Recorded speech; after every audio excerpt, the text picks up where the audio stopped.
Study OS रे आपण माननकु स्वागत। रिसेंटली न्यूज पेपर रे आपण माने देखिथिबे शांति बिल विषय रे आस्थिला। So what is SHANTI bill चलंतु जानिबा। शांति बिल होची sustainable harnessing and advancement of nuclear energy for transforming India bill 2025। वर्तमान रिसेंटली डिसेंबर 15 रे लोकसभा रे कोन करा जायछि इंट्रोड्यूस करा जायछि न्यूक्लियर एनर्जी प्रोडक्शन रे एही बिल टा को अना जायछि शांति बिल। ठीक अछि, ये हूँ गोटे सिग्निफिकेंट मूव सेंट्रल गवर्नमेंट द्वारा इंडिया न्यूक्लियर एनर्जी सेक्टर रे।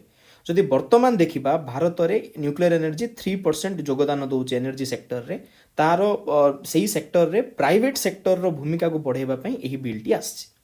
जो वर्तमान कौन है ना न्यूक्लियर सेक्टर रे एटॉमिक एनर्जी एक्ट 1962 एवं civil liability for nuclear damage act 2010 लागू, जोटे कि एटॉमिक एनर्जी रो लाइक ताकू डिसइंटीग्रेट करके न्यूक्लियर एनर्जी करा जे सेति सेही एक्ट आसिला। एवं जदि किछि दुर्घटना हैला देन न्यूक्लियर डैमेज रे कार लायबिलिटी रहइबो ताकू नै कि एही रूलटा आछि।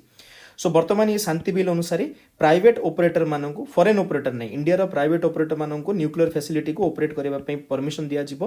एवं एठी जदि किछि न्यूक्लियर डैमेज हैला देन तार लायबिलिटी केमिति कोन रहइबो ताकू नै कि फ्रेमवर्क गठन करा जिवो। एवं एटॉमिक एनर्जी रेगुलेटरी बोर्ड को प्रॉपर स्टैट्यूटरी रिकॉग्निशन मिलिबो। सो एही बिलटा आसिला कमे बिकॉज बहुत समय रे लायबिलिटी न्यूक्लियर डैमेज समय रे लायबिलिटी को नै कि बहुत बोटलनेक्स थिला, सेते पई प्राइवेट इन्वेस्टमेंट आसु नथुला। सो एही बिल माध्यम रे वर्तमान प्राइवेट पार्टिसिपेशन को प्रमोट करा गला।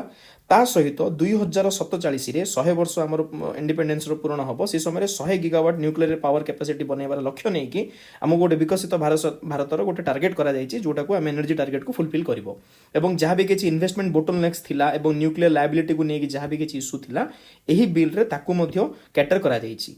सो एपरि भाबरे हमें शांति बिल विषय रे पढिले।